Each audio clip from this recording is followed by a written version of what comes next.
अगर आप भी ऐसे विद्यालय में पढ़ रहे हैं, ऐसे स्कूल में पढ़ रहे हैं, चाहे एनसीईआरटी बुक्स चल रही हैं, तो आप लोगों के लिए वीडियो साइंस की जो कि क्लास 8 से रिलेटेड है बिल्कुल काम आने वाली है और आपके एनुअल एग्जामिनेशन में काफ़ी सहायता करने वाली है। और अगर आप विद्या मंदिर के छात्र हैं या छात्राएं हैं तो चैनल को तुरंत सब्सक्राइब कर लिए, क्योंकि मैं विद्या मंदिर का खुद एक लेक्चरर हूँ बायोलॉजी का, और मैं आप लोगों की सहायता काफ़ी हद तक, काफ़ी आगे तक की कक्षाओं के लिए कर सकता हूँ। तो चैनल पर बने रहिए और चैनल को सब्सक्राइब जरूर करें और शेयर जरूर करें।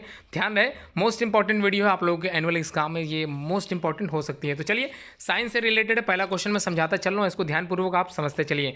राइजोबियम बैक्टीरिया की बात हो रही है, जो कि root nodules of leguminous plant, जो कि दलहनी पौधे की जड़ों में पाए जाते हैं, और इनका काम होता है फिक्स कर देना, किसी चीज़ को फिक्स करते हैं। किसको करते हैं, कौन सी गैस को फिक्स करते हैं? देखिए सिंपल वे में बता देता हूं। नाइट्रोजन 78% में पाया जाता है हमारे एटमॉस्फेयर में, लेकिन डायरेक्टली पेड़ पौधे इसका यूज नहीं कर पाते।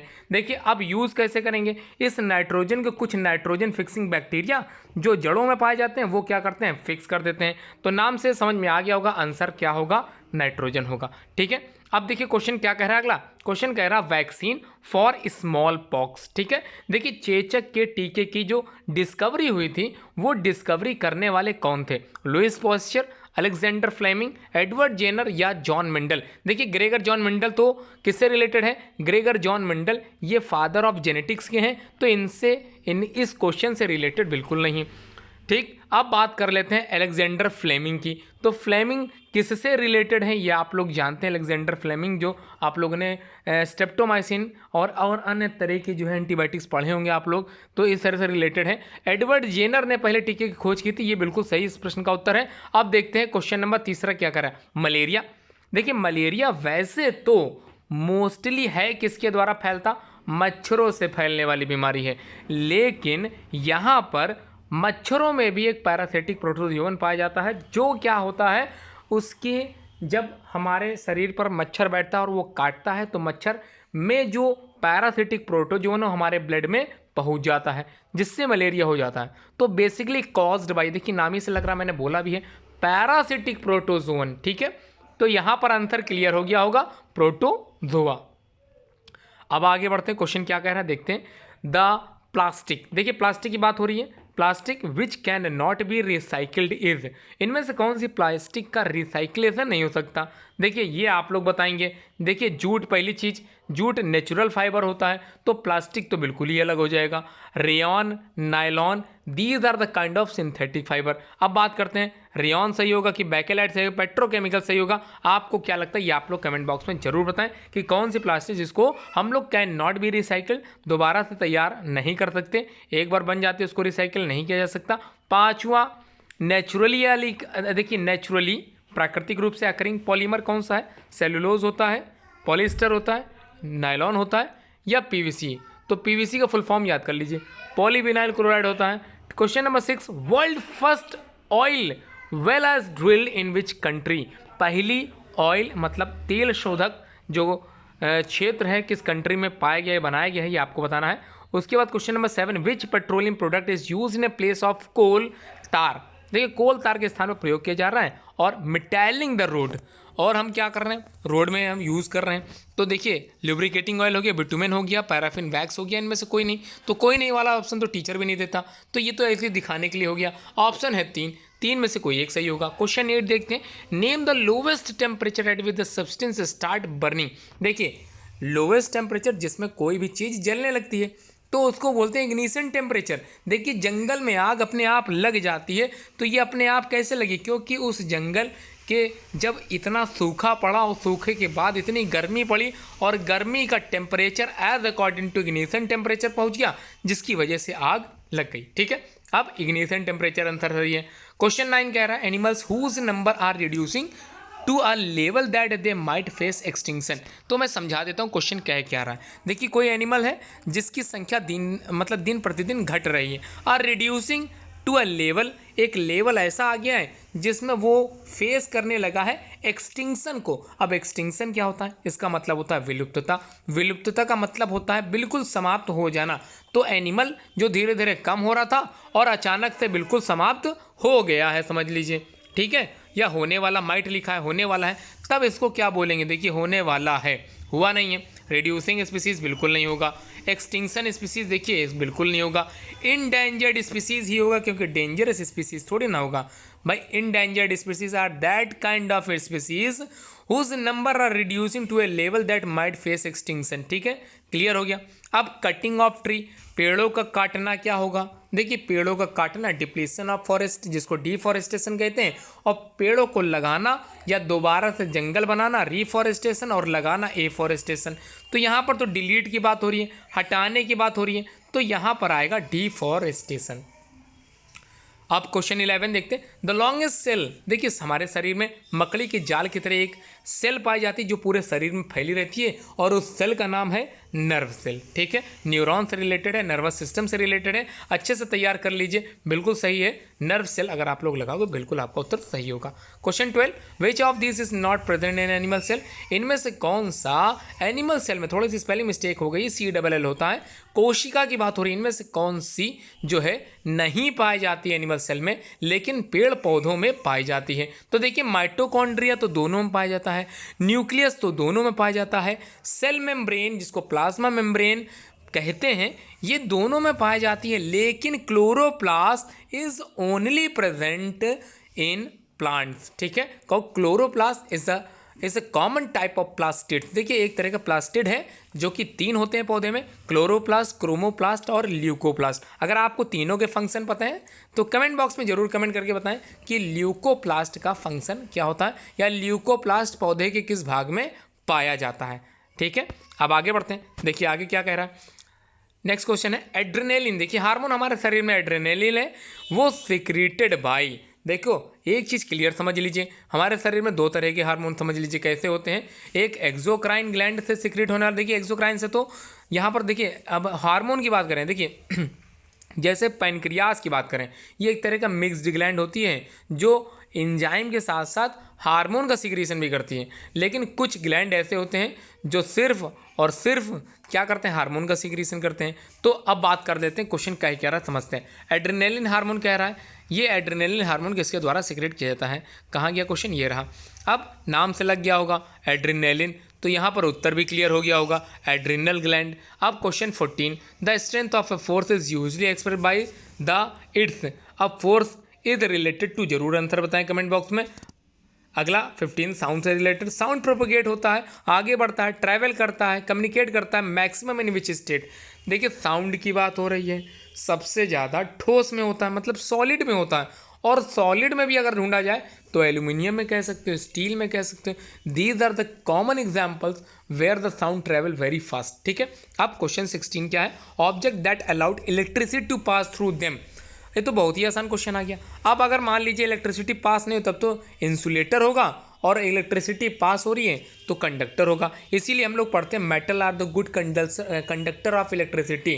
ठीक है, अब क्वेश्चन कर रहा है splitting of light into its constituent colour, मतलब क्या हो रहा है, फिर से देखिए, स्प्लिटिंग का मतलब बट जाना, किस चीज़ का, लाइट का। और जब रोशनी या फिर सूर्य का प्रकाश जब सफ़ेद रंग का या बल्ब का प्रकाश सफ़ेद रंग का हमारे पास ये आता है, अगर वो प्रिज्म से होके गुजारा जाए तो उसका डिस्पर्सन हो जाता है, मतलब बट जाते हैं, 7 रंग में बटता है। अगर आपको रंग पता है कौन कौन से रंग होते हैं तो आप लोग शॉर्ट ट्रिक में कमेंट बॉक्स में उत्तर लिख सकते हो। ठीक है, अब देखते हैं क्वेश्चन क्या कह रहा है। अगला क्वेश्चन क्या है, 18 के बाद 19, reflection from a smooth surface like that a mirror is called. देखिए अगर स्मूथ सरफेस से अगर मान लीजिए रिफ्लेक्शन हो रहा है, लाइट क्या कर रही है, travel back into the same medium, वापस जा रही है, तब रिफ्लेक्शन ऑफ लाइट का लॉ लगेगा। तो यहाँ पर आपको बताना है वो सरफेस अगर स्मूथ है तब उसके लिए क्या कहलाएगा। अगला क्वेश्चन लास्ट है 20 question, how many laws of reflection के कितने लॉ होते हैं। आप लोगों ने कुछ इस तरह का डायग्राम पढ़ा होगा जिसमें एक ऐसे आती है इंसिडेंट रे और कुछ ऐसे चली जाती है। ठीक है, और यहाँ पर एक क्या आती है, नॉर्मल लाइन आती है। तो इस तरह का रूल आप लोगों ने पढ़ रखा होगा, तो उसको बताना रिफ्लेक्शन के लॉ कितने हैं। अब सेक्शन बी में पहला क्वेश्चन आप लोगों से, देखिए बहुत ही आसान क्वेश्चन है, state the law of reflection पूछ लिया गया। अब दूसरा क्वेश्चन क्या है, एक्सप्लेन करिए how CO2 is able to control fire. देखिए ये बात हम लोगों ने बचपन से सीखी है कि आग वहीं लगेगी जहां ऑक्सीजन होगा, इसीलिए अंतरिक्ष में जाने के बाद हम लोग आग नहीं लगा सकते। क्लियर हो गया। अब आग कहाँ लगी, आग लगेगी जहाँ पर हम लोग हैं, जहाँ ऑक्सीजन है, तो आग लगा लीजिए। अब आग को हटाने के लिए कौन सी गैस आएगी देखते हैं। देखिए, जब आग जलती है तो 100% समझ लीजिए, अगर किसी बंद कमरे में आप आग जलाओगे तो बंद कमरे की ऑक्सीजन यूज हो जाएगी और कार्बन डाइऑक्साइड गैस बनने लगेगी। अब कमरा बंद है और कमरे के अंदर आप हैं और आग जल रही है, ऑक्सीजन तो ख़त्म हो रही है और बन क्या रहा है, कार्बन डाइऑक्साइड गैस। तो ऐसे में आपकी जो लिविंग कैपेबिलिटी होगी वो डिस्ट्रॉय हो जाएगी और समय रहते अगर आप भाग निकलें तो बच जाओगे, नहीं तो आपकी वहीं पर मृत्यु हो सकती है, क्योंकि आपके शरीर में ऑक्सीजन जानी चाहिए लेकिन उस कमरे में क्या है, कार्बन डाइऑक्साइड है। तो क्लियर है ना। अब क्वेश्चन 23 क्या कह रहा, डिफाइन कीजिए एडोलेसेंस क्या होता है। तो एज ऑफ एडोलेसेंस चैप्टर 8 9 इसी में होगा। जब मैं पढ़ाता था साइंस क्लास 8 में, तो उसकी वीडियोस मेरी इसी चैनल पे अपलोड हैं, आप लोग चाहें तो देख सकते हो। किशोरावस्था की एक ऐसी आयु होती है जिसमें लगभग 60 से 70% व्यक्ति, या मान लीजिए जो बालक होता है या बालिका होती है, वो थोड़े बहुत अपने रास्ते से भटक जाती हैं, मार्ग से विचलित हो जाती हैं। उसका उद्देश्य स्कूल में कुछ और होता है लेकिन किसी और उद्देश्य के लिए वो जो है जाती है या जाता है। तो थोड़ा सा ध्यान रखने वाली बात ये होती है किशोरावस्था में कि मन थोड़ा सा विचलित होता है। अगर मन पर आपने काबू प्राप्त कर लिया तो सफलता आपके कदम जरूर चूमेगी। तो किशोरावस्था की आयु में कई तरह की लत लग जाती, बुरी आदतें पड़ जाती हैं। इसी अवस्था में हमको बहुत ही सतर्क रहने की आवश्यकता होती है और इसी अवस्था में हमारे शरीर के अंदर कुछ ऐसी क्रियाएं होती हैं जिसमें कई तरह के सेक्सुअल हार्मोन सिक्रीट होते हैं और सेकेंडरी सेक्सुअल कैरेक्टर हम लोगों को दिखने लगते हैं। ठीक है, क्लियर हो गया। अब देखिए question number 24, list sources of noise pollution in your surrounding. देखिए, अगर यहाँ पर आवर सराउंडिंग भी होता तब भी क्वेश्चन वही होता। हमारे आसपास जो नॉइस पोल्यूशन फैला रहे हैं उनके सोर्सेस बताने हैं, तो ढूंढ निकालिए सोर्सेस ऑफ नॉइस पोल्यूशन जो आपके आसपास क्षेत्र में बढ़ाते हो। अब व्हाट आर वीड्स, चैप्टर का नाम बता देता हूँ, वीड किस में मिलेगा, क्रॉप मैनेजमेंट। याद कीजिए माफ़ कीजिएगा पहले चैप्टर है, तो याद है ना कौन सा चैप्टर है, ये पहला चैप्टर है मैनेजमेंट वाला। तो कौन सा मैनेजमेंट है, crop production and it's management, chapter number 1। उसमें डिफरेंट काइंड के टूल भी पढ़े थे। तो वीड क्या होते हैं, अनडिज़ायरेबल प्लांट होते हैं जिनको हम अपनी इच्छा अनुसार उगाते नहीं हैं। अब देखिए, सपोज कीजिए आप किसान हैं और आपने खेती की और खेती में कोई ना कोई फसल जरूर ली होगी। अब फसल बोने के लिए आपने बीज डाला, बीज से पौधा निकला, पौधे के लिए खाद दी होगी। अब खाद तो हमने उस पौधे के लिए दी थी जिसका बीज बोया था, लेकिन अब उसके साथ कुछ ऐसे पौधे उगाए थे जो आपकी इच्छा के अनुसार नहीं उगे थे, वो अपनी इच्छा से उगाए थे, मतलब अनडिज़ायरेबल थे। उन्हीं पौधों को हम लोग क्या करते हैं, वीड कहते हैं। अब इसे वीड को हटाने के लिए हम लोग कई तरह के वीडिसाइड का इस्तेमाल करेंगे, जिससे क्या होगा, वो वीड्स जो होंगे वो डिस्ट्रॉय हो जाएंगे। तो कैसे कंट्रोल करोगे भाई, कई तरीके, मैनुअली भी आप लोग कर सकते हो। खेत में घुसिए और बथुए का साग का बढ़िया सी जो है खाइए, बढ़िया है ना। बथुआ आप लोग पता ही है, ये भी एक तरह का वीड ही है, ये भी आप लोग पूछ सकते हो अगर आप लोग गांव से हो। तो देखते हैं क्वेश्चन नंबर 26। फिर से क्वेश्चन नंबर इरिगेशन आ गया, मतलब चैप्टर नंबर 1 से। इरिगेशन क्या होता है, इसको हिंदी में सिंचाई कहते हैं। और किन्हीं 2 मेथड इरिगेशन का बताइए, तो इसके तो बहुत ही आसान है। एक मेथड मैं बता देता हूँ, स्प्रिंकल होता है, तो दूसरा आप कमेंट बॉक्स में बता दीजिए। अब क्वेश्चन नंबर इसी का सेकंड पार्ट है, give 2 example of kharif crop. देखिए, खरीफ के लिए मैं सिंपल वे में बता देता हूँ। खरीफ जो है, चावल की जो फसल होती है, चावल की, वो खरीफ होती है। अब याद कीजिए, चावल की जो फसल आपने बोई होगी तो उस समय बोई होगी जब पानी की मात्रा एकदम बढ़िया सी हो, मतलब खेतों में पानी बिल्कुल डबाडब भरा हो और उसमें क्या किया हो, बढ़िया चावल वाली धान की बालियाँ बो दी हों और उसी बालियों का यूज़ करते हुए हम लोग किसान लोग क्या करते हैं, चावल बो देते हैं। समझ में आ गया। अब क्वेश्चन नंबर 27 का पहला, what are the major group of micro organism.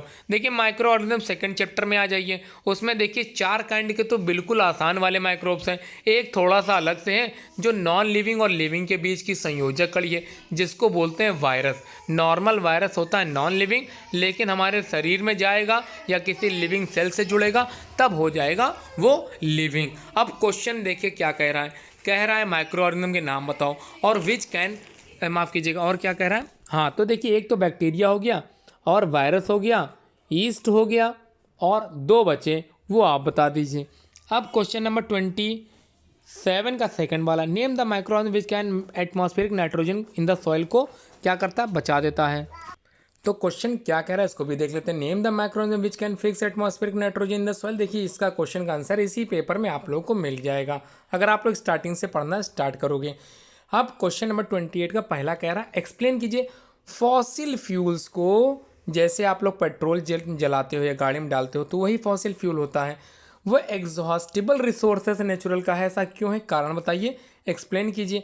अब देखिए क्वेश्चन कह रहा है 28 का सेकंड, रेड डेटा बुक क्या होती है। तो नाम से लग रहा होगा एक ऐसी बुक जो रेड है। अब रेड सिग्नल क्या होता है, डेंजर का होता है, तो रुकने के लिए होता है। इसका मतलब है red data book is the kind of book जो कि इंडेंजर्ड स्पीसीज को बताती है और ये रिलीज की जाती है IUCN के द्वारा, तो international union for natural resources of nature. तो यहाँ पर नेचर से रिलेटेड अगर आप लोग पढ़ोगे तो आप लोगों को मिल जाएगा। तो ये चैप्टर वही है जिसमें बायोडाइवर्सिटी है, उसको अच्छे से आप लोग पढ़ के जाइए। तो क्वेश्चन है इसी से। अगला क्वेश्चन 29 का पहला कह रहा है name the petroleum product use for surfacing of road. तो ऐसे प्रोडक्ट का मतलब जो सरफेसिंग ऑफ रोड की काम में आए। अब अगला क्वेश्चन गिव 2 एग्जांपल दीजिए situation in which you push और pull to change the state of motion of an object. तो याद कीजिए आप लोगों ने मोशन चैप्टर पढ़ा होगा, उसी का क्वेश्चन है। 2 एग्जांपल दीजिए जिसमें सिचुएशन ऐसी दी गई हो जिसमें पुश और पुल करने के बाद change the state of motion. तो क्या था वो, याद कीजिए। अब क्वेश्चन नंबर 30 का पहला question which part of the cell contain organelles. तो ऑर्गेनेल को कंटेन करने वाला वो भाग सेल का कौन सा होता है जिसमें सेल ऑर्गेनेल्स पाए जाते हैं, तो उसको कहते हैं साइटोप्लाज्म। ठीक है, क्या कहते हैं, साइटोप्लाज्म। अब write a short note on the nucleus of a cell. अब न्यूक्लियस के सेल, जो सेल का न्यूक्लियस होता है उसको हम लोग कंट्रोल सेंटर कहते हैं, कंट्रोलिंग में वर्क करता है। सेक्शन डी देखते हैं क्या है, फिल इन द ब्लैंक्स। पहला क्वेश्चन कह रहा है फास्फोरस इज वेरी, कैसा होता है, नॉन मेटल। देखिए बहुत ही ज़्यादा हाईली इनफ्लेमेबल होता है, कह सकते हो। Alcohol is produced with the help of, alcohol का इस्तेमाल हम लोग करते हैं एनाएरोबिक रेस्पिरेशन करने वाले जो होते हैं और माइक्रोब्स, उसी सहायता से एल्कोहल बनता है। अब डैमेज सीड वुड क्या होंगे भाई, जो डैमेज सीड होते हैं वो ऊपर तैरने लगते हैं। ठीक है, तो क्या होंगे, तैरेंगे ऊपर, फ्लोट करेंगे, float on the top of water. अगला है the passage of an electric current through a solution causes, क्या इफेक्ट करेगा ये बताना है, कमेंट में करिए। The size of pupil becomes, क्या होगा, when you see dim light. अगर आप डिम लाइट को देखते हो तो आपकी आंखों की जो पुतली होती है, प्यूपिल होती है, उस पर क्या इफेक्ट पड़ेगा ये बताना है आपको।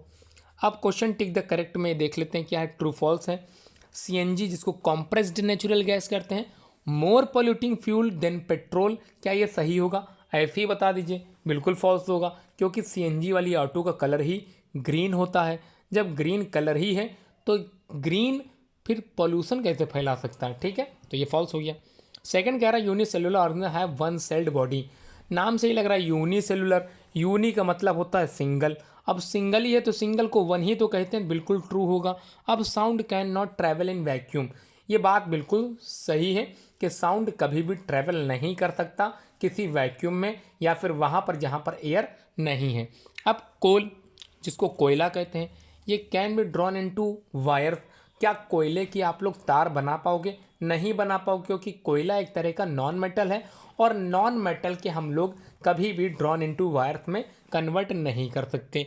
Coke is almost pure form of carbon, इसको आप लोग कमेंट बॉक्स में बताइए। अब देखते हैं मैच द फॉलोइंग कॉलम में पहला क्या है, पहला है बैक्टीरिया, दूसरा है वायरस, खरीफ क्रॉप, मरकरी और पेनक्रियाज।